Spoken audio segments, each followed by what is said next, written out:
A very good morning to dear children.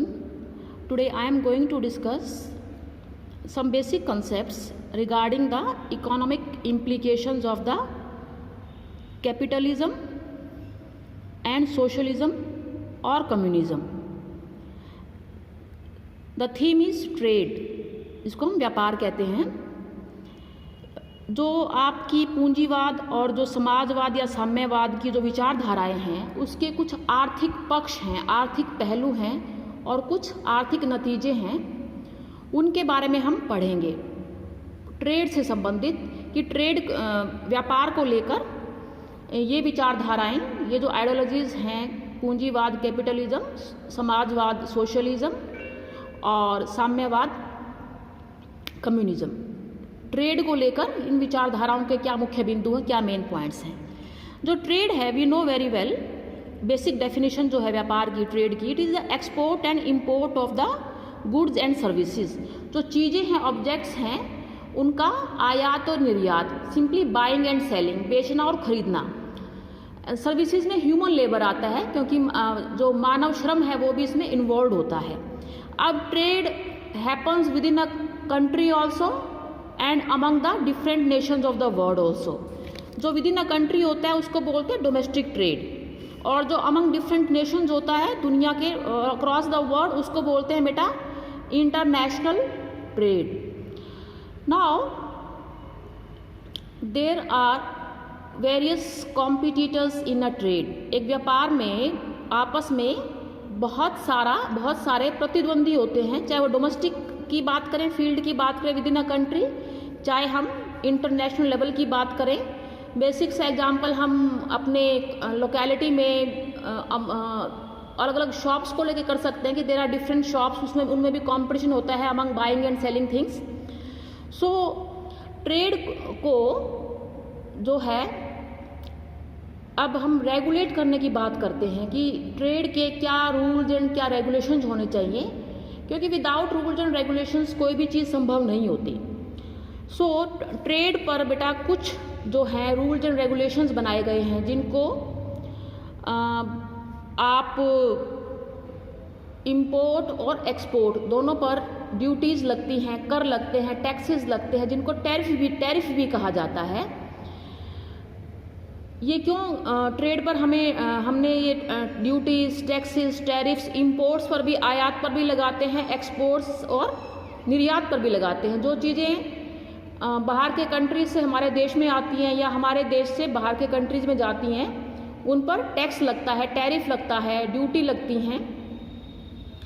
ये किस लिए ज़रूरी होता है? इनको बोलते हैं restrictions and barriers on the trade, कि व्यापार पर ये कुछ जो है एक तरीके के ये जो प्रतिरोध हैं, इनको प्रतिरोध क्यों बोला है, इनको बैरियर्स क्यों बोला गया, रिस्ट्रिक्शंस क्यों बोला गया है?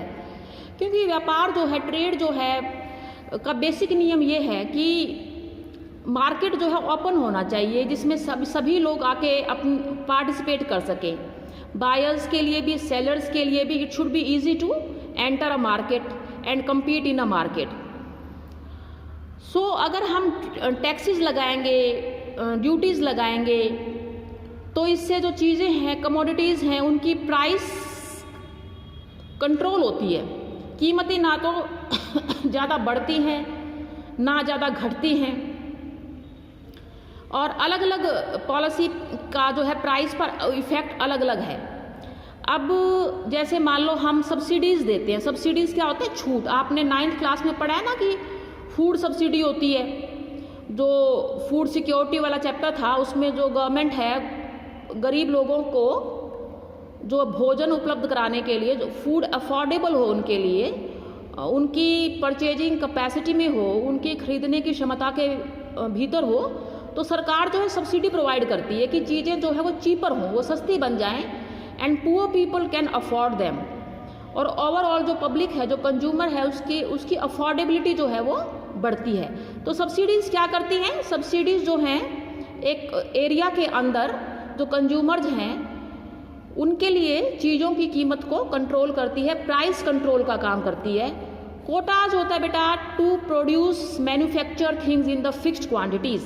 जब हम चीज़ों को एक सीमित मात्रा के अंदर बनाते हैं, उनका उत्पादन करते हैं, तो उससे क्या होता है, मान लो डिमांड सप्लाई का प्रिंसिपल तो पढ़ा है ना आपने बेसिक प्रिंसिपल इकोनॉमिक्स के अंदर, कि सप्लाई ज़्यादा होगी, सप्लाई ज़्यादा होगी तो क्या होता है बेटा, डिमांड ज़्यादा होती है कम होती है, डिमांड के हिसाब से सप्लाई होनी चाहिए।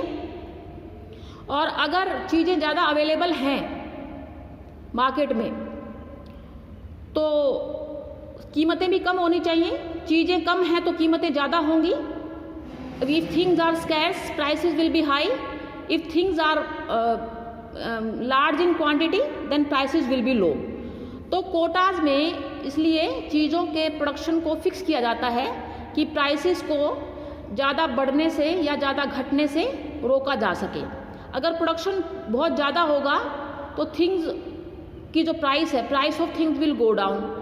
अगर प्रोडक्शन बहुत कम होगा then prices will go up. तो प्रोडक्शन को, जो चीज़ों की प्रोडक्शन है उनको कंट्रोल करना बहुत ज़रूरी है, तो उसके लिए कोटा होता है।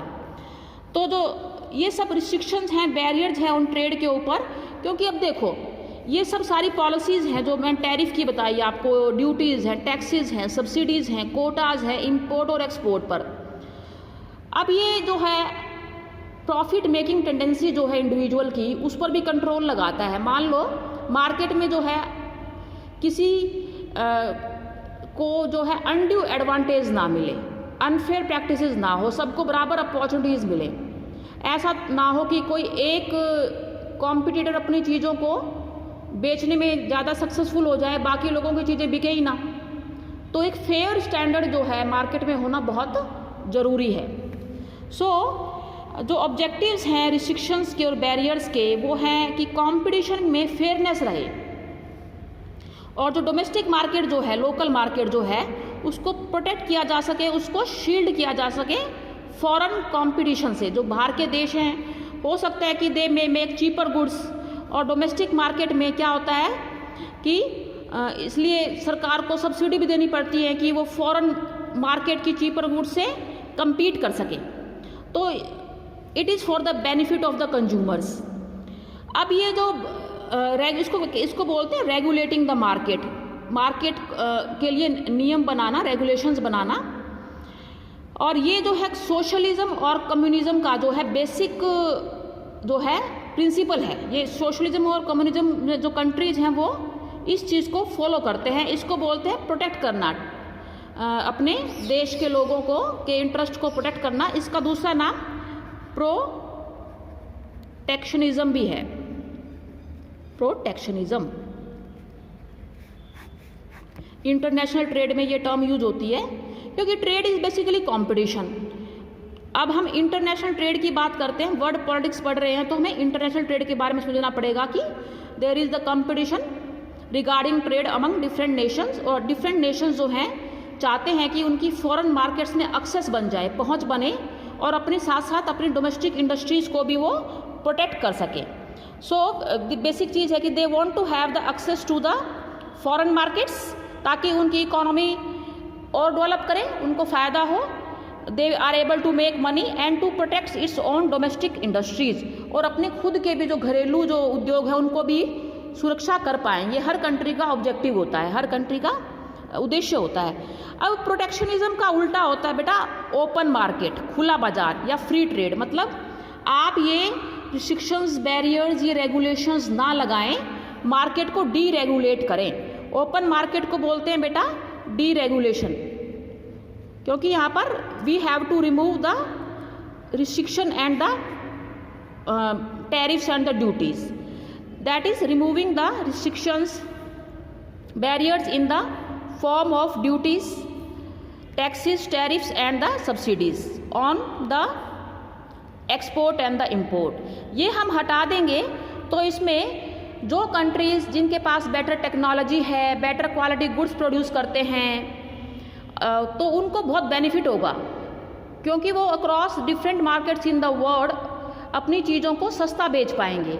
एक्सपोर्ट, अगर उनको एक्सपोर्ट इम्पोर्ट की ड्यूटी टैक्सेस देने पड़ेंगे तो उनकी चीज़ें महंगी हो जाएंगी, और एक देश के अंदर जो चीज़ें प्रोड्यूस होती हैं, जिस देश में वो अपनी चीज़ें बेचना चाहते हैं, उस देश ने अपने लोकल प्रोड्यूसर्स को सब्सिडी भी दी है, ताकि उनकी भी चीज़ें जो है सस्ती हों और प्राइसेस में जो है एडवांटेज रहे।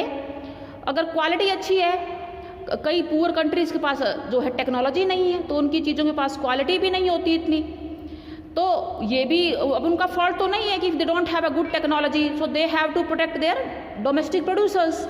सो ये पॉलिसीज़ जो है टैक्स लगाने की कई बार ज़रूरी हो जाती हैं, पर ये उन लोगों के लिए जो है नेगेटिव हार्मफुल होती हैं जो बाहर के देश हमारे देश के अंदर चीज़ें बेचना चाहते हैं, क्योंकि उनकी चीज़ें फिर लोकली प्रोड्यूस चीज़ों से जो है वो महंगी पड़ती हैं। तो वो ओपन मार्केट की बात करते हैं कि मार्केट को डीरेगुलेट करो, सारे रिस्ट्रिक्शंस हटाओ, entry for all the players must be unrestricted, सबको बराबर प्ले करने का मौका मिलना चाहिए।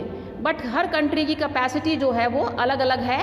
हमने ये पढ़ा है अपने चैप्टर्स के अंदर भी, जो अंडर डेवलपिंग कंट्रीज़ हैं, लिस्ट डेवलप कंट्रीज़ हैं, डेवलपिंग कंट्रीज़ हैं, वो टेक्नोलॉजी के मामले में इतना जो है उनके पास एडवांटेज नहीं है। वेस्टर्न कंट्रीज़ के पास टेक्नोलॉजी के मामले में एडवांटेज है, they can produce much better quality goods. तो फिर उनकी people and consumer want to use better quality goods, अगर फिर उनको जो है मार्केट में एडवांटेज मिल जाता है एक।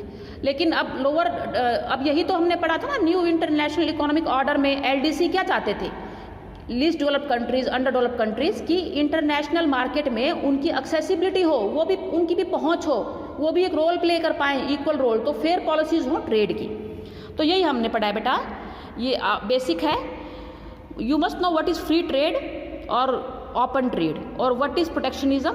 और कैपिटलिज्म जो है पूंजीवाद, वो ओपन मार्केट को, फ्री ट्रेड को प्रमोट करता है, एडवोकेट करता है पूंजीवाद में कि मार्केट को खुला रखो, ओपन रखो, रेगुलेशन नहीं होनी चाहिए। सो ये जो बेसिक कंसेप्ट्स हैं, it will help you further understanding. We are going to discuss now shock therapy. Shock therapy के अंदर ये सब आएगा। You must have this basic understanding. ये सब +1 में भी आता है आपका पॉलिटिकल साइंस टेक्स्ट बुक में, गो थ्रू दैट ऑल्सो।